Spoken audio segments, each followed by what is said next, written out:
사랑하는 여러분, 여러분의 결혼 생활은 어떠십니까?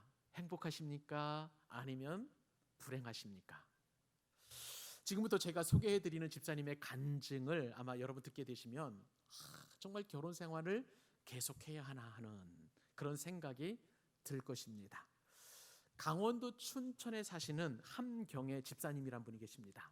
이 집사님은 원래 신앙적으로 모범적인 그런 가정에서 태어나게 되었습니다. 말하자면 모태신앙이 되겠죠. 근데 이 집사님은 이제 교회 생활하면서 이렇게 믿음으로 잘 자라나게 되었는데 결혼에 대해서는 그다지 그렇게 소원을 품지 않게 되었습니다.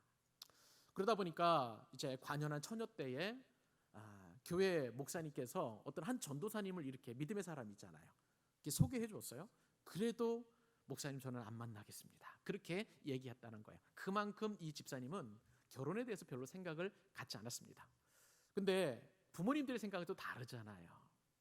그래서 부모님들은 계속 나이가 먹자 이 집사님에게 뭐라 그럴까요? 계속 이제 그 결혼하도록 그렇게 독려를 하신 거예요. 얘야, 예수 믿으면 예수님만 믿으면 되니까 정말 예수 믿는 사람 자꾸 한번 만나보라라고 이렇게 권면한 거예요. 그래서 주변 사람들로부터 이제 추천을 받아가지고 손을 주선을 합니다. 처음에는 거절하다가 점점 사람을 만나게 되면서 결혼에 대한 꿈을 꾸게 된 거예요. 그래서 이 함집사님에게는 어느덧 3대나 4대까지 이르는 믿음의 어떤 귀한 그런 가문이 아니다 할지라도 예수님만 믿는 청년이라면, 그리고 또 술, 담배만 안 하면 결혼해보겠습니다라는 그러한 기도 제목까지 생겼다는 것입니다. 그래서 선을 보다가 마침내 예수 믿는 한 청년을 만나게 되었어요. 근데 몇 번 만났는데 한 주사님도 모르게 어떤 일이 오고 갔냐면 양가 부모님들이 먼저 알아가지고요 이미 결혼 날짜를 확정해 놓은 거예요. 한 주사님은 난리가 났습니다. 지금 무슨 조선시대도 아니고 아니 어떻게 이렇게 결혼을 빨리 추진할 수 있느냐 막 그렇게 했는데 양가 부모님들 어른들의 그 입장이 너무나 확고하니까 그래서 떠밀리다시피 해가지고 결혼을 하게 되었습니다. 그런데요 이 집사님에게 결혼 생활의 불행은 그때부터 시작이 되게 되었어요.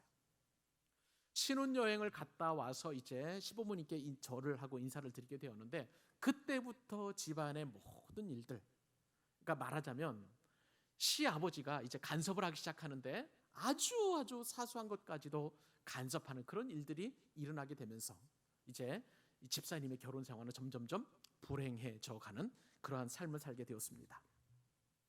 남편도 그런 시아버님을 말리지 못하는 거예요. 시어머니도 시아버지를 만지지 못하고 시누이도 어쩔 수 없다라고 그렇게 하니까 함집사님에게는 굉장히 스트레스를 받는 그런 일들이 일어나게 되었습니다. 시아버님 때문에 코미디 같은 그 일상이 코미디 같은 일이 그는 일상이 되어버렸어요. 정말 생각지도 못했던 그런 일들이 일어났다는 것이죠. 게다가 교회에 다니는 것으로 알았던 이 시아버지가 교회는 잘 다니지 않았어요. 남편은 그렇게 교회를 열심히 다녔지만 시아버님은 그냥 다니는 둥 마는 둥 아마 그렇게 했던 모양입니다. 그리고 제사상을 차리게 하고 또 며느리까지도, 그러니까 함집사님까지도 그렇게 계속 절을 하도록 그렇게 강요했다는 거예요. 집사님은 생각했습니다. 이렇게 살 빼야 아예 그냥 이 결혼 생활을 접자라고 생각을 하게 되었는데 덜컥 임신을 하게 되어서 그래서 이제 어쩔 수 없이 계속 결혼 생활을 이어나갈 수밖에 없었습니다. 이런 상황이 지속되다 보니까 마음에 어려움이 있고 하나님 앞에 기도했죠. 그런데 기도하면서 하나님께 이런 마음을 주신다고 간증합니다. 하나님께서 내가 너를 선교사로 그 가정에 보냈다. 그렇게 말씀하시는 거예요. 이러한 마음을 주시니까 어쩔 수 없이 그리고 더 적극적으로 이제 순종하면서 복음을 전할 요령으로 신앙생활을 하게 되었는데 그러면 그럴수록 집사님의 현실은 점점 더 어려워지게 되었답니다. 남편은 이제 주일 예배도 빼먹기 시작했고 담배도 피우면서 예전에 안 먹던 술도 마시게 되었는데 건듯하면 이웃들이나 친척들을 초대해서 술판을 벌이는 그러한 일이 비일비재하게 일어나게 되었습니다. 시아버지가요 이제는 함집사님을 교회 나가지 못하도록 그게 너무 싫어서 점점 핍박을 하는 그런 상황도 이어지게 되었습니다. 집사님의 가정은 점점 더 어려지게 되어서 얼마 후 남편이 이제 큰 사건에 휘말려서 곤욕을 치르게 되었고 또 회사가 부도를 맞게 되면서 그동안 있었던 전세에서 이제 월세로 이사 가게 되는 그런 상황도 맞게 되었습니다. 남편은 술과 도박에 점점점 빠지는 것 같더니 이제는 가정 폭력도 스스럼 없이 자녀와 이 함집사님에게 행하게 되었고요. 그러다 보니까 집사님의 마음은 점점점 더 어려워지게 되었죠. 그 시름과 근심과 염려 때문에 술을 입에 대게 되었고, 그리고 그러면서 몸과 마음이 병들어 심지어 우울증까지 생기게 되었습니다. 여러분, 이런 결혼 생활이라면 여러분 계속 할 수 있겠습니까? 여러분 같으면 어떻게 되겠습니까? 우리 사회 여기저기서 가정이 무너진다는 소식이 들려온 것은 비단 어제 오늘만의 이야기가 아닙니다. 여러분 한번 생각을 해보세요. 젊은 세대는 어떠한 일이 있어도 가정을 지켜야 된다. 이제는 그런 가치관이 없어졌어요. 그런 믿음도 사라진 지 오래입니다. 황후 세대는 어떨까요?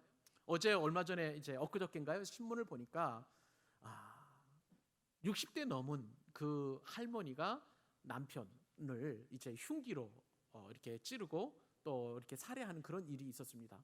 그동안 40년 넘게 맞고 살았다는 거예요. 얼마나 힘든 삶이었을까요? 그러면서 드는 생각이 황혼 세대도 이제는 결혼의 안전지대는 아니다. 황혼 이혼도 점점점 늘어나고 있구나라는 그런 생각도 하게 되었습니다. 그러면서 여러분 요즘 또 어떤 생각이 드냐면, 어떤 생각들을 사람들이 가지고 있냐면 새로운 개념으로 결혼을 정의하는 거예요. 우리가 전통적인 결혼은 한 남자와 한 여자잖아요. 이제는 그렇지 않아요. 남자와 남자끼리도 결혼할 수 있고 여자와 여자끼리도 결혼할 수 있다는 그러한 새로운 결혼관이 탄생을 하게 되었습니다. 이제는 동성 결혼이 횡행하게 되면 이제는 남자 며느리를 맞을 수도 있고요, 그 다음에 여자 사위도 맞을 수 있는 그런 시대가 도래할지도 모르겠다는 생각도 한번 해보게 됩니다. 세상이 이렇게 흘러가다 보니까 그리스도인도 결혼을 쉽게 생각을 해버리는 거예요. 죄송합니다. 결혼뿐만 아니라 이혼도 쉽게 생각을 하는 그런 일들이 일어나게 됐습니다. 믿는 사람들끼리 결혼하다 해도 이 함경희 집사님처럼 행복하지 않은 그런 삶을 살 수 있잖아요. 그리고 가정 불화를 겪을 수 있잖아요. 그러면 쉽게 이혼에 대해서 그렇게 결정을 내리곤 합니다. 한 여론조사를 보니까요, 강남 주보의 무려 75%가 지금이라도 당장 이혼하면 좋겠다라는 그러한 연구 결과, 그러한 여론조사 결과가 발표된 적도 있었습니다. 제가 재미있는 그런 글을 읽게 되었는데, 어느 신학교에서 1000명 정도의 목회자들을 대상으로 해가지고 설문조사를 했다고 합니다. 지금 만약 당신에게 결혼할 수 있다면, 결혼할 수 있는 그런 어떤 환경이 만들어진다면 지금 살고 있는 배우자와 결혼하겠습니까? 그렇게 질문을 했더니 여러분 어떨 것 같아요? 목회자니까 대부분 예라고 대답할 것 같죠? 아닙니다. 무려 90%가 아니요라고 이렇게 대답했다는 거예요. 그런데 어떤 목회자는 아니요 옆에다 가로를 쳐놓고 골변냐라고 그렇게 기록을 했다는 그런 글도 읽게 되었습니다. 여러분, 지금 한국 사회는요, 울며 겨자 먹기식으로 결혼 생활을 살아내는 그런 사람들이 너무나 많다는 것을 우리가 실감하고 있습니다. 우리 주위를 둘러봐도 결혼 생활이 행복하다라고 이렇게 말하는 사람들이 그렇게 많지 않다는 것은 참 저와 여러분에게 비극이 아닐 수가 없는 것이죠. 그러므로 이 시간 특별히 온전한 결혼 생활을 위해서 성경에서는 과연 결혼을 무엇이라고 하는가, 그것을 깊이 우리가 깨닫고 또한 알아야 될 때라고 우리가 할 수가 있겠습니다. 여러분, 오늘 말씀은요, 결혼의 진정한 의미를 우리 주님께서 말씀해 주시는 거예요. 결혼은 제목이 뭡니까? 결혼의 목적은 행복이 아니라 거룩이라는 그런 제목을 잡았습니다. 이 제목은 제가 예전에 경부고속도로 올라가다가 판교점에 보면 우리들 교회라는 교회가 있어요. 근데 그 우리들 교회에 크게 걸려 있었던 그런 어떤 캐치프레이즈였었어요. 근데 그 오늘 말씀을 묵상하다가 그 글이 떠올라서 오늘 제목으로 잡았습니다. 그래서 여러분 한번 같이 따라서 해보실까요? 결혼의 목적은 행복이 아니라 거룩이다. 맞습니다. 결혼의 목적은 행복이 아니라, 행복하려고 하면 할수록 우리는 불행해질 수밖에 없지만, 그러나 우리가 거룩을 추구하면 결혼을 통해서 우리가 행복을 또 누릴 수 있다는 거예요. 이 귀한 믿음의 원리를 가지고 우리가 결혼 생활을 하고 장차 결혼을 꿈꾸는 그런 귀한 믿음의 백성들 될 수 있기를 바랍니다. 자, 오늘 말씀을 통해서 우리가 교훈 세 가지를 우리가 살펴볼 텐데요. 첫 번째 교훈은 이 결혼과 관련해서 예수님을 온전히 따르는 결혼이어야 된다는 사실입니다. 우리의 결혼은요, 예수님을 온전히 따르는 결혼이어야 된다는 거예요. 여러분 기억하시죠? 마태복음 16장 우리가 상고해 가면서 가이사라 빌립보에서 베드로가 아름다운 신앙 고백을 하게 되었습니다. 주는 그리스도시요 살아계신 하나님의 아들입니다라고 이렇게 고백을 하니까 그때부터 이제 예수님께서 본격적으로 이제는 제자 훈련을 이제 마무리하시고 십자가의 길로 나아가시는 그런 행보를 내딛는다고 우리가 말씀을 상고했습니다. 그런데 오늘 본문에 보면 이제 본격적으로 예루살렘을 향해서 나아가는 그 말씀이 오늘 말씀에서 이제 시작이 됩니다.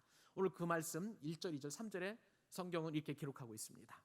예수께서 이 말씀을 마치시고 갈릴리를 떠나 요단강 건너 유대 지경에 이르시니 큰 무리가 따르거늘 예수께서 거기서 그들의 병을 고치시더라. 바리새인들이 예수께 나와 그를 시험하여 이르되 어떤 사람이 어떤 이유가 있으면 그 아내를 버리는 것이 옳으니까. 예수님께서 이 말씀을 마치시고 갈릴리를 떠나서 요단강 건너 유대 지경에 이르셨다고 그랬어요. 여러분 이 말씀이 과연 어떤 말씀일까요? 우리 지난주 살펴보았던 것처럼 한 마리의 잃어버린 양, 한 영혼을 찾으시는 그 목자의 심정을 가지신 그 말씀, 그리고 77번을 70번씩 용서하라는 그 말씀, 이 말씀을 마치시고 이제 예수님께서 갈릴리를 떠나서 요단강 건너편 유대 지경에 이르신 거예요. 요단강 건너편이라면 여러분 뭐 쉽게 생각하면 지금의 요르단 땅이라고 보시면 되겠습니다. 그중에서 특별히 이제 베레아 지역 그 정도로 이제 좀 넓게 생각을 해볼 수 있는데, 자 이곳에 이제 주님께서 가셔서 어떤 일을 하셨을까요? 이제 십자가로 가시는 길인데 요단강 건너서 이 유대 지경에 이르셔서 주님이 하신 일은 무엇이냐면요, 오늘 말씀을 보니까 큰 무리가 따랐는데 그들의 병을 고치셨다고 그랬어요. 이 똑같은 말씀이 마가복음에도 나오는데요, 마가복음에서는 그들을 가르치셨다고 하셨습니다. 여러분 예수님께서 이 땅에 오셔서 하신 사역은 크게 세 가지였어요. 가르치시고 전파하시고 치료하신 거예요. 자 그러면 여러분 오늘 말씀을 통해서 그리고 마가복음을 통해서 예수님께서 십자가로 향해서 나가시면서 계속 이 사역은 지속적으로 했다는 것을 우리가 알게 됩니다. 여러분 저와 여러분도 우리도 주님처럼 우리에게 맡겨진 사명들은 끝까지 감당하는, 지속적으로 감당하는 그러한 사명 감당의 그런 귀한 일들을 지속적으로 해야 될 줄로 믿습니다. 그런데 예수님께서 이렇게 끊임없이 지속적으로 주님의 사명을 감당하는데 제자들은 지금 이 상황 가운데에서 생뚱맞은 질문을 한 가지 하게 돼요. 무슨 질문을 하게 되었느냐? 3절 말씀에 보니까 제자들이 아닙니다. 죄송합니다. 바리새인들이 이제 큰 무리가 따라오고 그 따르는 무리 가운데 바리새인들이 있었어요. 그 바리새인들이 예수님께 아주 생뚱맞은 질문을 하죠. 어떤 이유가 있다면 그 아내를 버리는 것이 옳으니까. 여러분 바리새인들이 예수님 당시 바리새인들의 사명은 뭔지 아세요? 어떻게 하면 예수를 잡아 죽일까? 어떻게 하면 예수를 곤란에 빠뜨릴까 하는 그 사명을 감당하는 것입니다. 예수님도 예수님의 사명을 끝까지 감당하는데 바리새인들도 그 주님의 사명을 감당하는 일에 자신의 사명을 감당하는 거예요. 어떻게 하면 예수님을 곤혹에 빠뜨릴까? 어떻게 하면 예수를 잡아 죽일까? 이렇게 끊임없이 그들은 연구하고 노력하고 있다는 것입니다. 이 이혼 문제는요, 예수님에게 상당히 곤란한 질문이었어요. 두 가지 이유가 있었습니다. 하나는 정치적인 문제 때문에 그런 거고요, 하나는 율법의 해석적인 문제 때문에 그렇습니다. 우선 정치적인 문제를 생각을 해보면 이때 당시에 예수님께서 지금 십자가를 지시기 위해 나아가신 이때 얼마 전에 어떤 일이 생겼냐면 헤롯 왕이 자신의 이복 남동생의 아내를 취해서, 그러니까 헤로디아잖아요, 결혼한 일이 생겼어요. 근데 이것이 율법적으로 잘못되었고 하나님께서 기뻐하지 않는 일이라고 강력하게 얘기했던 세례 요한을 참수시킨 그런 일이 있었습니다. 그러니까 예수님께서 이 이혼 문제를 가지고 이제 정치적인 문제로 볼 때에 예수님께서 말씀하시기를 이 이혼에 관련돼서 얘기를 하면 만약에 예수님께서 비난을 하신다 하시면 헤롯의 노여움을 살게 분명합니다. 헤롯이 지금 자신이 이혼하고 다른 이제 이복 동생의 이제 아내를 취했으니까, 이혼하고 다른 불륜을 저질렀으니까 이것을 비판하는 건 정치적으로도 예수님도 세례 요한처럼 그렇게 감옥에 가두거나 내지는 참수할 수 있는 그런 상황이 되니까 굉장히 곤란한 지경이었고요. 만약에 예수님께서 이혼을 권장을 하게 되면 랍비로서 이혼을 주장한다라는 그러한 잘못된 그런 어떤 일을 만들어낼 수 있기 때문에 이 정치적으로도 보면은 상당히 좀 곤란한 그런 상황 질문이었던 것이죠. 또한 율법의 해석적인 문제도 좀 예수님이 굉장히 곤란한 부분이었는데 무슨 말씀이냐면은 이것은 구약 시대 이혼 조건을 우리가 상고해 보면 왜 이것이 예수님에게 그렇게 곤혹스러운 질문이었는지를 알게 됩니다. 여러분 모세오경에 보면은요 이혼 조건에 딱 하나가 있습니다. 아내에게서 수치되는 일이 있을 경우에 이혼하라고 그렇게 구약 성경 모세오경에 그렇게 기록되어 있어요. 특별히 신명기 24장 1절 한번 보실까요? 우리 같이 한번 읽어보도록 하십시다. 시작. 사람이 아내를 맞이하여 데려온 후에 그에게 수치되는 일이 있음을 발견하고 그를 기뻐하지 아니하면 이혼 증서를 써서 그의 손에 주고 그를 자기 집에서 내보낼 것이요.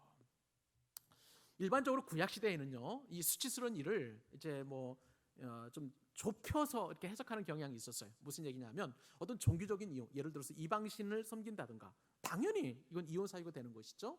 내지는 자식이 없는 것도 하나의 일단은 수치되는 그런 일이었기 때문에 이런 어떤 제한적인 이유가 수치되는 일로서 이혼 증서를 써가지고 그렇게 이혼을 하게 하는 그런 경향이 있었습니다. 이것이 이제 원래 율법에서 규정한 이혼의 규정이었어요. 근데 이 수치되는 일에 대하여 이제 신약 시대로 넘어오면서 이것을 해석하는데 그 수치되는 일이 다른 영역으로까지 확대되어 가는 것을 보게 됩니다. 특별히 바리새인들 사이에서 이 해석의 문제를 놓고 엄청나게 싸우는데요. 이 싸움 중에는 특별히 이 바리새인 두 부류로 나눴습니다. 하나는 샤마이파, 또 다른 부류는 힐렐파가 있었어요. 샤마이파는 전통적으로 아주 좁게 해석하는 이 수치되는 일에 대하여 아주 내로하게 아주 좁게 해석하는 그런 사람들이었어요. 그래서 간음 외에는 그냥 그대로 이 성경대로 그렇게 이혼의 증서를 써주지 말라고 이렇게 가르쳤다는 거예요. 근데 힐렐이라는 사람이 있습니다. 이 사람은 원래 랍비 샤마이의 이제 제자였는데 이 사람은 그런데 굉장히 개방적인 사람이었어요. 그래가지고 이 해석의 폭을 상당히 확 넓혔습니다. 얼마 정도 넓혔냐면은 여러분 한번 잘 들어보세요. 힐렐파가 이혼 증서를 써서 여자를 내쫓는 이혼하게 하는 그런 요인이 이런 요인이 있었습니다. 예를 들면 아내가 첫째 요리를 못하거나 남편의 밥을 태우면 이혼 사유가 되었습니다. 그리고 머리에 수건을 쓰고 다지 않은 그런 것도 수치스러운 일이 되기 때문에 쫓겨나야 되는 것이고요. 이웃집 여자보다도 예쁘지 않으면 이혼당하게 되었습니다. 그리고 다른 남자와 히히덕거린다면 이것도 해픈 여자라고 해서 쫓겨나고 이혼당하는 사유가 되었고요. 남편 앞에서 시댁을 욕하는 경우도 그리고 남편에게 바가지 긁는 경우도 이혼의 사유가 되었던 것이죠. 여러분 만약에 힐렐파의 해석대로라면 여러분 쫓겨나지 않을 그런 아내들이 있을까요? 대한민국의 모든 아내들은 다 쫓겨날 것입니다. 여러분 대한민국에 사시는 것 그리고 율법대로 살지 않는 것에 대하여 감사하실 수 있기를 바랍니다. 여러분 이런 상황 속에서 바리새인들이 예수님께 거기에는 힐렐파가 있었는지 샤마이파가 있었는지 오늘 본문에는 자세히 기록되어 있지 않지만 만약에 힐렐파의 입장에서 예수님께 이 질문을 했다면 아마 이런 생각을 했었을 거예요. 힐렐파의 사람들은 자신들이 이혼을 쉽게 결정할 수 있는 것을 그 랍비되는 예수님에게 확인받고 싶어하는 그러한 어떤 마음이 있었을 것입니다. 또 이 질문을 만약에 샤마이파 바리새인이 했다고 하면 우리는 지금까지 그렇게 율법대로 잘 지켜왔으니까 너희들 참 대단하다, 너희 의가 대단하다라고 이렇게 주님께 인정받을 요량으로 이 질문을 했을 것이라고 여겨집니다. 그런데요, 주님은 힐렐파도 아니고 샤마이파도 아니고 어느 편에 서기도 거부하는 그러한 행동을 보이게 됩니다. 여러분, 오늘 말씀을 통해서 우리는 나는 과연 어떤 부류에 속하는 것인지를 살펴보아야 합니다. 여러분, 우리는 부부 생활을 합니다. 그리고 결혼을 해서 또 한 가정을 이루었습니다. 그러면 우리 부부가 정말 예수님을 따르는 그런 부부인가? 아니면 예수님을 시험하고 예수님을 통해서 내 의를 드러내려고 하는 것인가? 한번 살펴보아야 되는 것이죠. 특별히 사도행전에 보면은요, 예수님을 온전히 좇은 부부가 있습니다. 브리스길라와 아굴라 부부죠. 이 브리스길라와 아굴라 부부는 사도 바울을 도와서 초대교회 복음 전파에 혹독한 공을 세웠던 그러한 부부였습니다. 아름다운 부부였고 예수님을 온전히 따르는 그러한 부부였습니다. 근데 똑같은 부부가 사도행전에 등장하게 되는데 아나니아와 삽비라 부부예요. 아나니아와 삽비라 부부는 이제 자신이 받은 은혜를 하나님 앞에 드리고자 밭을 팔았어요. 그리고 그 밭을 팔아가지고 교회 앞에 사도들 앞에 헌금으로 드렸는데, 근데 그 전체를 드린 것이 아니라 일부를 아까운 마음에 빼놓고 드렸음에도 불구하고 전체를 드렸다. 그래서 교회 공동체를 속이고 성령님을 속이고 주님을 시험하는 그 일들을 감당하다가 그들은 결국 심판을 받아 죽고 말았습니다. 여러분, 여러분들의 결혼 생활은 어떻습니까? 과연 예수님을 따르는 부부입니까? 아니면 예수님을 시험하는 부부입니까? 예수님을 따르는 결혼 생활은 오늘 말씀과 대하여 적용해 본다면 이혼이 하나님의 뜻이 아니라는 것을 믿는 그 생활일 거예요. 그 고백인 거예요. 설령 우리가 부부 생활 하다 보면은 우리의 성격도 안 맞고 성향도 안 맞고 취향도 안 맞고 생각도 서로 다르기 때문에 막 다툼도 일어날 수 있고 부부 싸움도 일어날 수 있고 힘겨운 그러한 결혼 생활을 할 수 있지만, 그러나 주님께서 이 힘겨운 결혼 생활을 주장하고 계시고 반드시 주님께서 이제 온전한 결혼 생활로 이끌어 주실 것을 믿고 이렇게 결혼 생활을 하는 것이 바로 주님을 온전히 따르는 그러한 부부 생활이라는 것입니다. 여러분, 반면에 주님을 시험하는 부분은 어떻습니까? 배우자의 흠집, 배우자의 잘못, 허물을 자꾸 들추어내면서 어떻게 하면 내가 이 지옥 같은 결혼 생활에서 벗어날까 하는 그런 것들이야말로 주님을 시험하는 그런 결혼 생활이 될 수 있다는 거예요. 여러분들은 결정하시길 바랍니다. 주님을 온전히 따르는 결혼 생활이 되겠습니까? 그것이 비록 어렵고 힘든 부부 생활이라 할지라도, 그런데 그것이 너무 어렵고 힘드니까 아니면 어떻게 하면 이혼할까 그렇게 생각을 하는 그런 부부 생활을 하려고 계시는 것입니까? 사랑하는 여러분, 이 시간 저는 여러분들을 축복하고 싶고 장차 결혼할 우리 믿음의 자녀들을 축복합니다. 여러분들은 주님 온전히 따르는 그러한 부부 생활을 할 수 있기를 바랍니다. 아내가 그리고 남편이 각자 주님을 온전히 따를 때 부부는 그렇게 연합해서 주님을 온전히 따를 수 있는 거예요. 이 귀한 은혜가 여러분 가운데 있기를 주님의 이름으로 축복합니다. 두 번째, 오늘 말씀을 통해서 주님이 주시는 결혼 생활에 대한 교훈은 무엇이냐면요, 서로를 위해서, 남편과 아내 서로를 위해서 창조해 주신 결혼 제도라는 것입니다. 우리 분명히 할 것은요, 이혼은 하나님의 뜻이 아니라는 것 계속해서 제가 말씀을 드릴 텐데, 이것이 아니기 때문에 예수님께서는 그 이혼이 하나님이 아니라는 뜻을 말씀하시기 위해 먼저 말씀하시는 것은 뭐냐면요, 결혼의 참된 목적을 먼저 말씀하십니다. 그래서 오늘 말씀에서 4절, 5절, 6절에 바로 그 말씀이 있는데 같이 한번 우리 읽기를 원합니다. 읽겠습니다. 시작. 예수께서 대답하여 이르시되 사람을 지으신 이가 본래 그들을 남자와 여자로 지으시고 말씀하시기를 그러므로 사람이 그 부모를 떠나서 아내에게 합하여 그 둘이 한 몸이 될지니라 하신 것을 읽지 못하였느냐. 그런즉 이제 둘이 아니요 한 몸이니 그러므로 하나님이 짝지어 주신 것을 사람이 나누지 못할지니라 하시니라. 아멘. 하나님께서는 예수님께서는요 오늘 바리새인들 그 질문을 받으시고 이제 이혼에 관해서 해답을 먼저 말씀하시는 것이 아니라 왜 결혼이 중요한지를 먼저 말씀하십니다. 왜냐하면 거기에는 결혼에는 하나님의 뜻이기 때문에 그런 것이죠. 그러면 여러분, 결혼이 가장 먼저 등장하는 그 성경 본문은 어디입니까? 창세기잖아요. 그래서 예수님은 지금 창세기 때 일어난 결혼에 관해서 하나님 어떻게 결혼이라는 이 제도를 우리에게 주셨는지, 선물로 주셨는지를 말씀하시는 거예요. 자, 태초에 하나님께서는 우리의 형상대로 사람을 만들자 하시고 남자를 만드셨습니다. 그죠? 그리고 그 남자가 잠들게 하시고 갈빗대를 취해서 이제 여자를 만드시고 결혼을 하도록 그렇게 만드신 거예요. 그러므로 아담뿐만 아니라 하와도 하나님의 형상으로 빚어진 아름다운 그런 사람들이고, 그러면서 동시에 이 부부는 둘이 만나서 이제 부부가 되었는데, 결혼의 목적은 무엇이냐면요, 둘이 만나서 행복하게 잘 먹고 잘 사는 것이 아니라, 둘이지만 마치 삼위일체 하나님께서, 성부 하나님, 성자, 성령 하나님께서 세 본이이시지만 서로 하나가 되어서 연합하시고 영원토록 사랑하시고 영원토록 즐거워하시고 영원토록 기뻐하신 것처럼, 그렇게 그 하나님의 형상을 그대로 남자에게 여자에게 불어넣어 주셨으니, 이제는 둘이 하나가 되어서 한 몸이 되어서 그렇게 하나님처럼 기쁘게 영원토록 즐겁게 감사하게 살 수 있도록 그렇게 결혼하게 해주셨다는 거예요. 여러분, 저는 생각해 봅니다. 원래 하나님께서 아담을 만드셨는데 다 좋았는데 한 가지만 안 좋았어요. 아담이 혼자 있는 것, 독처하는 것이 하나님께는 좋게 보이지 않았잖아요. 그죠? 그렇기 때문에 아담에게 배필을 주셨는데, 돕는 배필을 주셨잖아요. 이 돕는 배필을 10명의 남자친구를 만들어 주신 것이 아니라 한 명의 여자를 통해서 돕는 배필을 그렇게 아담에게 붙여주신 것입니다. 여러분, 그렇기 때문에 남자에게 있어서, 남편에게 있어서 이 돕는 배필인 아내의 중요성은 얼마나 큰지 모릅니다.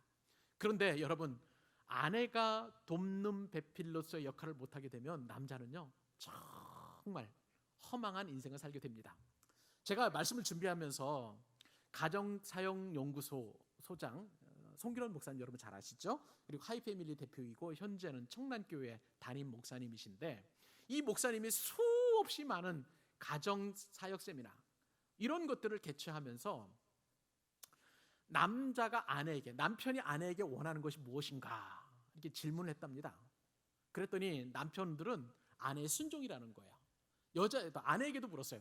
남편이 아내에게 바라는 것이 무엇일 것 같습니까? 그렇게 질문을 했더니 아내들의 대답은 존경, 내가 남편을 존경하는 것을 아마 남편이 바라는 것 같습니다. 그렇게 대답을 했다는 거예요. 여러분, 이거는 표피적인 그런 대답이었다는 것입니다.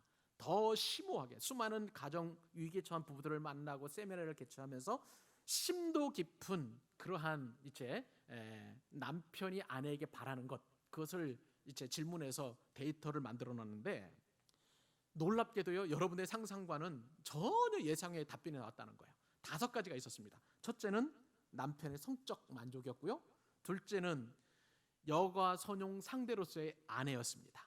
세 번째는 매력이 넘치는 아내, 내 아내가 정말 매력 넘치고 그런 어떤 아내이기를 바라는 소망이 있었다는 것이고요, 넷째는 아내의 지극한 내조였고, 5번째는 칭찬이다, 그렇게 얘기를 했습니다. 이것이 다 돕는 배필로서의 조건이 이제 포함이 되는 것인데, 저는 특별히 이 5가지 가운데 4번째와 5번째를 주목해서 보게 되었습니다. 그것은 지극한 내조와 그리고 칭찬인데요. 여러분 생각을 해보세요. 아무리 강한 남편이라 할지라도, 아무리 성공한 사람이라 할지라도 아내의 자상한 그 보살핌이 없으면 그 남편의 인생은 정말 비참할 수밖에 없습니다. 아내의 어떤 내조라는 이 떠받쳐줌이 없다면 남편은 바깥일을 제대로 못하는 거예요. 여러분 한번 가정을 해보십시다. 남편이 정말 크게 성공을 했어요. 예를 들어서 사회적으로 높은 위치에 올라가고 지명도를 얻고 돈도 많이 벌고 그렇게 성공한 그러한 이제 남편이라 할지라도 가정에 들어와서 어떻게 하는지 아세요? 여러분들 남편들 잘 생각을 해보시면 대부분 아내에게 어리광을 피운다고 합니다.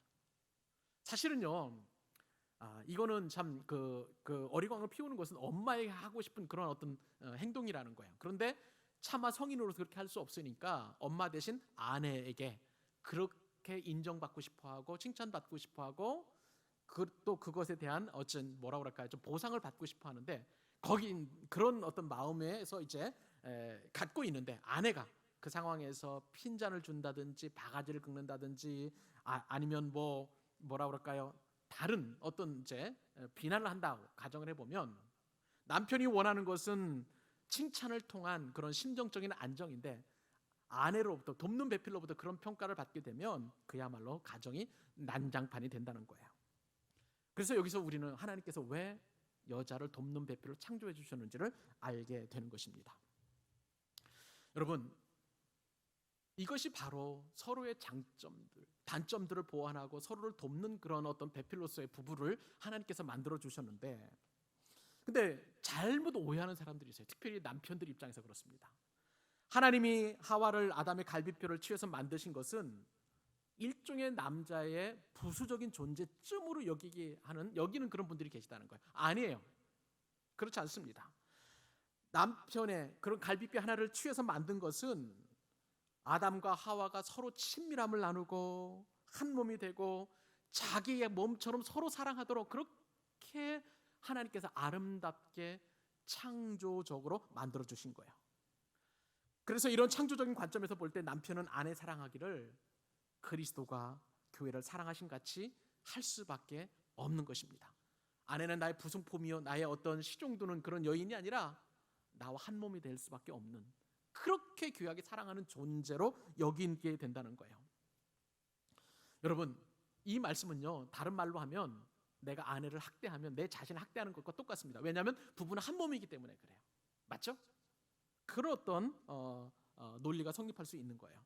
또 이 질서에 순종할 때에 정말 아내를 남편이 귀하게 여기고 사랑할 때에 가정은 평화가 이루어지고 기쁨이 넘치고 감사가 넘치는 가정이 되게 되는 거예요. 그리고 이러한 가정이 천국이 될 때에 그 가정을 통해서 하나님은 엄청난 하나님의 나라를 바라볼 수 있도록 그렇게 하시는 것입니다.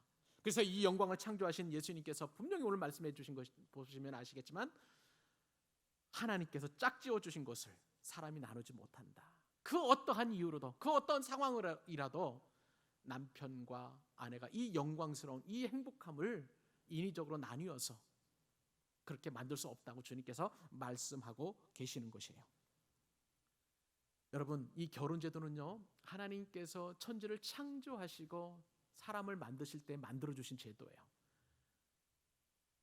아담이 범죄하기 이전에 만들어주신 아름다운 제도이고, 뿐만 아니라 아담이 범죄한 이후에 지금까지도 지속적으로 이 가정을 하나님께서는 존속시켜서 행복의 터전으로, 천국의 모형으로 우리 가운데 보여주고 계십니다. 그런데 여러분, 이것을 가장 싫어하는 존재가 있죠. 누구입니까? 사탄이에요.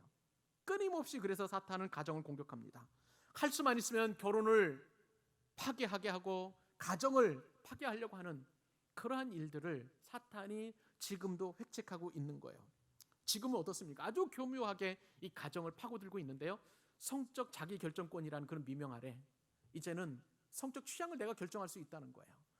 분명히 예수님께서는 한 사람과 한 남자와 한 여자가 만나서 둘이 한 몸이 되라고 했는데, 이제는 한 남자와 한 남자라는 거예요. 이것도 가정이 될 수 있다는 거예요. 한 여자와 한 여자도 가정이 될 수 있다라고 그렇게 생각하는 경향입니다.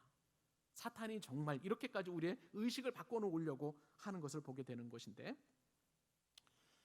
여러분, 우리는 이 영적 이러한 결혼에 대한 것을 영적 관점에서 잘 보아야 됩니다. 유진 피터슨의 목사님의 그 메시지라는 그 성경에 보면은요, 남자와 여자가 가정을 이룰 때에 하나님의 창조 목적에 부합할 때에 이 결혼이라는 것은 서로의 창조 목적에 부합할 때 가장 아름답다라고 그렇게 이야기해주고 있습니다. 그 말씀 제가 읽어드릴까요? 유진 피터슨 목사님의 메시지 성경에 이렇게 기록되어 있습니다. 너희는 창조주께서 본래 남자와 여자를 서로를 위해 지어주신 것을 성경에서 읽어보지 못했느냐? 그러므로 남자는 부모를 떠나 아내와 굳게 맺어져 한 몸이 된다. 더 이상 둘이 아니라 한 몸이다. 남자와 여자의 이 유기적인 연합은 하나님께서 창조하신 것이다. 그러니 누구도 그들을 갈라놓아서 그분의 작품을 모독해서는 안 된다. 여러분의 가정, 장차 이루어질 가정은 하나님의 작품이에요.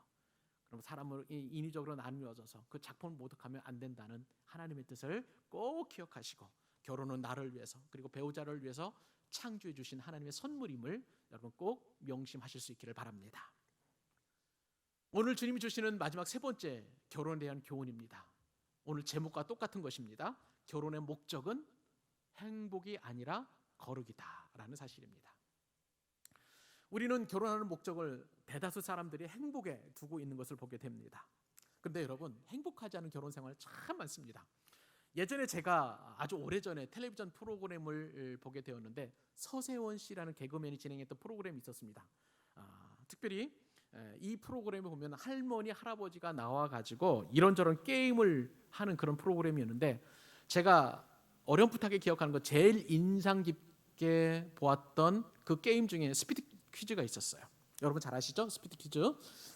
그래서 할아버지와 할머니가 서로 마주보게 하고, 뭐 할머니 등 뒤에서 이제 단어 카드가 이제 만들어지죠. 제시가 됩니다. 혹은 할아버지 뒤에서 제시가 되는데, 어느 날 이제 이 프로그램에 한 할아버지와 할머니가 출연을 하게 되었어요.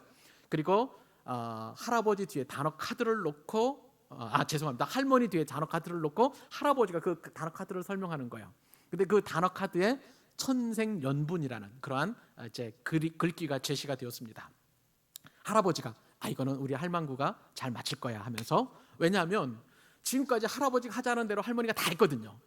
뭐 어디 가자고 하면 같이 따라가고, 뭐 하자고 하면 한 번도 거역하거나 거절한 일이 없었고, 그렇게 할아버지 시종을 잘 들었던 그런 할머니였기 때문에 이 단어는 분명히 맞출 수 있을 거야 라고 생각을 했습니다. 그래서 할아버지는 그것을 생각하고 천생연분을 이렇게 설명을 합니다. 당신과 나 사이.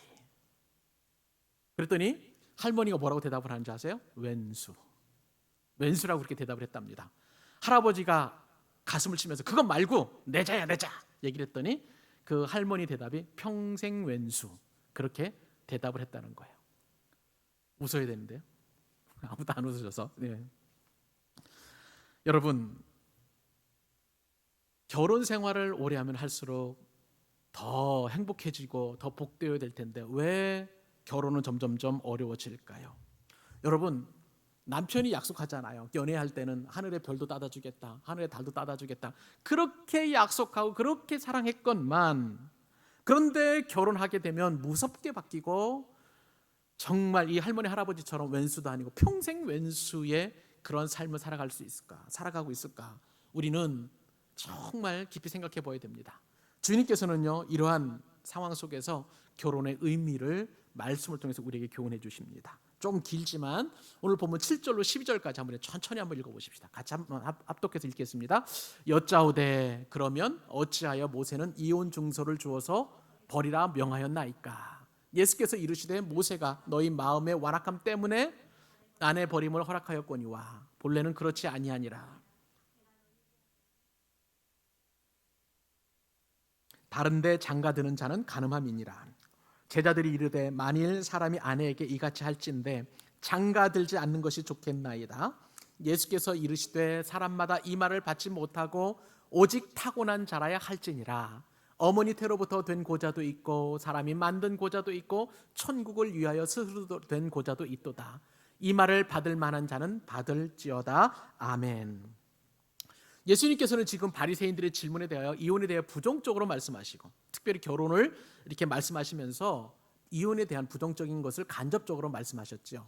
그러니까 어떤 질문이 생겼냐면, 그러면 왜 어째해서 모세는 이혼 증서를 주어서 버리라 명하였나이까? 주님은 이혼하지 말라 말씀하시고 의문이 생기잖아요. 그럼 왜 율법에서는 그렇게 이혼 증서를 주어서 이렇게 버리라 말씀하셨습니까? 그렇게 이제 질문한 것이죠.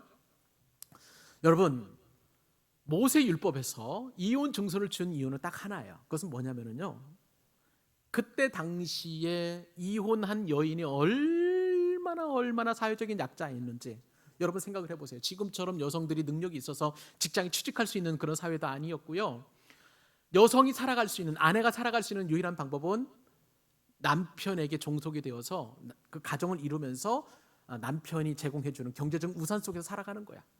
근데 이혼하게 되면 그러한 경제적인 우산에서 완전히 벗어나게 되기 때문에 먹고 살 일이 정말 어려워진 거예요. 그래서 재산이나 생활력이 없어서 어쩔 수 없이 살아갈 수 없는 그런 상황 속에서 살아갈 수 있는 유일한 방법은 뭐냐면 한 가지였죠. 이혼 증서를 받아서 합법적으로 나는 이혼했다라고 그렇게 말하는 것입니다. 인정받는 거예요. 그러나 이혼 증서가 있는 여자는, 그렇게 해서 이제 이혼 증서가 있는 여자는 자유롭게 되고, 그리고 이제 다시 한번 결혼할 수 있는 그러한 근거가 되기 때문에 최소한의 그러한 그 여인이 살아갈 수 있는 방법으로서의 이혼 증서를 율법적으로 보장해 준 겁니다. 그런데 시간이 흘러서 이 율법이 변질되게 되었어요. 여인을 보호하려는 그런 목적, 여인을 보호하려고 하는 그 기능은 다 사라져 버리고 이 이혼 증서를 이용해서 합법적으로 그냥 예수님 시대에는 그냥 여자를 내쫓는 그러한 것으로 만들어 버린 거예요. 여러분 아까 말씀드렸잖아요. 예수님 시대에는 정말 말도 안 되는 이유로 이혼 증서만 써주면 그냥 이혼할 수 있는 거예요. 여자들이 버림을 받는 겁니다. 그러니 이것이 정말 문제가 되었던 것이죠. 예수님께서 이렇게 이혼 증서를 써서 여자를 내쫓는 것, 그 이유를 딱 한 가지로 말씀하십니다. 그건 뭐냐면요, 사람들의 마음이 완악해졌기 때문이다. 완악해졌기 때문이다라고 그렇게 말씀하십니다. 이 완악함이라는 헬라어 단어를 보니까 스클레로 카르디안이라는 그런 단어를 쓰는데 이것은 마음이 딱딱하게 굳어진 거예요. 여러분, 딱딱하다는 것은요, 죽었다는 뜻입니다. 살아있는 유기체들은 대부분 다 부드러워요. 그렇죠? 잘 생각을 해보세요. 그러나 죽은 세포가 있는 것, 죽은 나무, 그 다음에 죽은 어떤 시체는 다 딱딱하게 되어 있어요. 그러니까 마음이 굳어 있다, 딱딱하다는 것은 마음이 죽었다는 거예요. 그러니까 하나님께서 원래 이혼 증서를 통해서 이혼한 여인이 살아갈 수 있도록 긍휼을 베푸는 그런 마음도 이제는 다 사라져 버리고 합법적으로 이혼하는 그런 증거로 이혼 증서를 써주고서 그냥 여인들을 내쫓는 그런 형태로 변질되었기 때문에 주님은 이것을 한탄하고 책망하는 것을 보게 되는 것입니다. 그러면서 동시에 주님께서 하시는 말씀 있죠? 너희들이 그렇게 쉽게 아내를 버리는데 이혼해야 할 이유는 딱 하나다. 음행한 이유밖에 없다라고 그렇게 말씀하십니다. 여자가 그것도 음행하게 했었을 때, 음행이라는 게 뭐예요, 여러분? 하나님께서는 이 성적인 만족을 결혼이라는 제도를 통해서 한 남자와 한 여자가 결혼해서 이제 누리도록 하게 하는 하나님의 선물이었던 거예요. 그런데 음행이라는 것은 결혼했음에도 불구하고 배우자가 있음에도 불구하고 다른 사람과 이런 성적인 방종을 누릴 때 이것을 음행이라고 하는 것입니다. 그런 외에는 이혼하지 말라고 주님께서 말씀하고 계시는 거예요. 자, 이렇게 예수님께서 가르쳐 주시니까 이제는 제자들이 질문합니다. 여러분 10절 말씀을 보세요. 10절 말씀을 보니까 제자들이 이르되 만일 사람이 아내에게 이같이 할진대 장가들지 않는 것이 좋겠나이다. 이게 무슨 뜻이에요? 제자들 입장에서 보면은요, 제자들도 바리새인들과 별반 다르지 않다는 것을 알게 됩니다. 제자들 역시 타인들과 마찬가지로 지금 여인들을 업신여기면서 이 질문을 주님께 드리고 있는 거예요. 제자들 역시도 생각에 작은 꼬투리라도 잡히면 내가 얼마든지 내 아내를 버릴 수 있다. 그리고 지겹고 그리고 살기 싫으니까 이 사람 말고 다른 더 좋은 사람, 더 젊은 사람을 데리고 내가 살면 결혼 생활을 행복하겠다라는 그런 마음들이 있었던 거예요. 그렇기 때문에 지금 제자들 입장에서 보면은 이러한 생각으로 주님께서 한 여자에게만 충실해라, 그리고 그를 사랑하라, 한 몸처럼 여기라라고 하시는 그 주님의 말씀은 자신들이 가지고 있었던 결혼관에 대한 억압이었던 거예요. 그것을 생각을 바꾸라는 그 주님의 말씀이 동의가 되지 않으니까 차라리 그럴 바에는 그냥 혼자 사는 게 낫겠죠. 그렇게 주님 앞에 말씀드리고 있는 거예요. 말씀드리고 있는 거예요. 근데 여러분, 이러한 제자들의 질문에 대해서 예수님께서 독신의 조건을 세 가지를 말씀하시죠. 뭐냐면 11절 말씀을 보면 이제 오직 타고난 자라야, 그러니까 선천적으로 성적인 불구자가 있을 거예요. 그런 사람은 독신으로 살아도 된다는 거예요. 두 번째 12절 말씀을 보니까 어머니의 태로부터 된 고자, 바로 그런 사람이죠. 또 두 번째는 사람이 만든 고자, 예를 들어서 내시와도 같이 그렇게 거세한 사람들, 그러한 사람들도 혼자 살 수 있다, 독신으로 살 수 있다라고 이렇게 말씀하시고, 마지막으로 한 번 더 독신으로 살 수 있는 부류는 천국을 위하여 스스로 된 고자.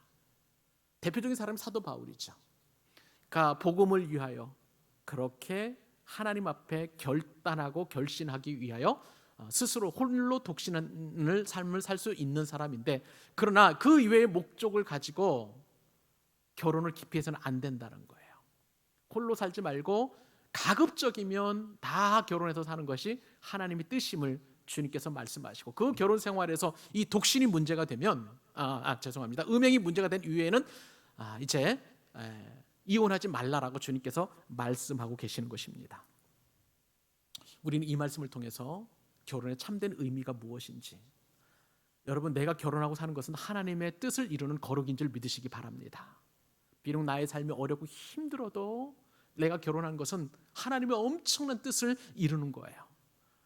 하나님께서 주님께서 말씀하신 세 가지 이외에 다른 목적으로 독신으로 사는 것은 하나님의 뜻을 이루지 않는 것임을 여러분 꼭 기억하실 수 있기를 바랍니다.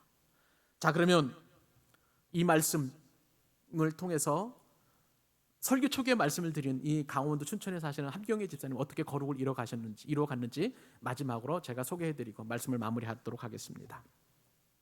여러분, 아까 말씀을 드렸죠? 함경혜 집사님은 점점점 시간이 지날수록 결혼 생활이 힘들어졌어요. 그러면서 술에 찌들고 몸과 마음이 병들었습니다. 근데 어느 날 집사님의 마음 가운데 문득 이런 생각이 들었다는 거예요. 나 예수 믿는 사람 맞아? 내가 이렇게 사는 거 맞아? 라는 그런 생각이 들었답니다.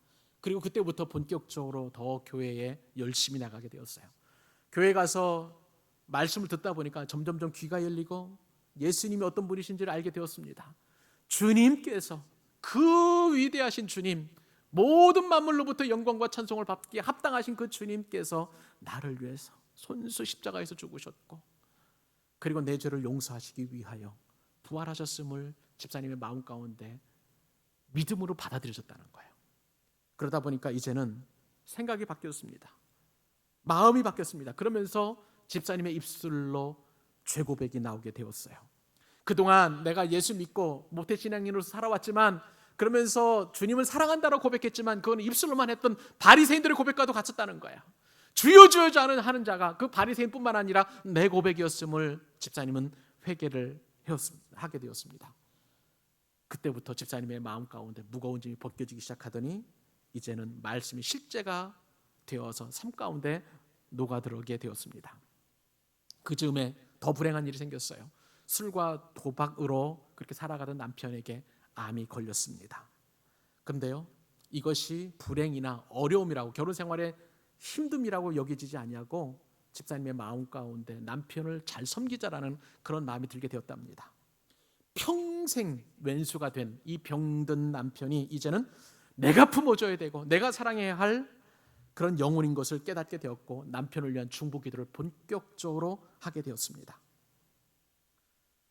남편 영혼을 구원을 위해서 기도하면서 이제는 남편이 밥벌이를 못하니까 집사님도 어려운 생활 전선에 뛰어들어서 요양보호사로서 이제 어렵고 힘든 어르신들을 섬겨야 월급을 받는 그런 삶을 살게 된 거예요.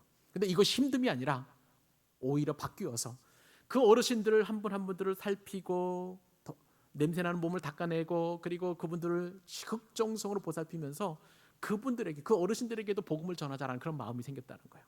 그러다 보니까 이를 통해서 기쁨이 넘치게 되었고, 또 기쁨으로 그 어르신들을 섬기다 보니까 어르신들로 칭찬도 받고, 복음을 전하니까 심지어는 완강하게 거부했던 그 어르신도 예수님을 믿는 그런 복으로 이어졌다는 거예요. 집사님의 삶이 점점점 변화되니까 남편도 바뀌어 되고, 드디어 죽기 전에 이제 예수님을 영접하는 엄청난 은혜가 집사님 가운데 이루어지게 되었습니다.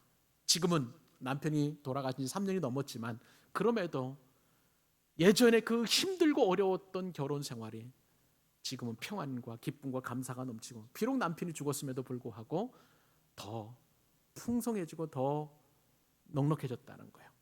집사님께서는 결혼 생활을 통해서 이제 완벽하게 거룩을 이루어 가신 하나님의 뜻을 발견하고 순종했습니다. 이제 말씀을 맺겠습니다. 여러분, 결혼 생활이 행복하십니까? 아니면 힘드십니까? 대부분이 그렇지 않다라고 대답을 합니다. 사정이 이렇다 보니까 참 젊은 사람들 결혼하기 싫어합니다. 이제는 내 행복을 위해서 결혼한다는 생각을 오늘 말씀 들은 이후부터는 내려놓으실 수 있기를 바랍니다. 결혼 생활의 목적은 행복이 아니라 거룩입니다. 여러분이 거룩을 추구하면 추구할수록, 아내로서 남편으로서 주님을 바라보면 바라볼수록 더 여러분의 가정은 거룩해지고 행복은 뒤따라오는 거예요. 그 축복을 오늘 예배드리는 모든 믿음의 권속들, 그리고 함께 이 말씀을 듣고 결혼하기를 꿈꾸기는 우리 젊은 친구들에게 그대로 임할 수 있기를 우리 주님의 이름으로 축원합니다.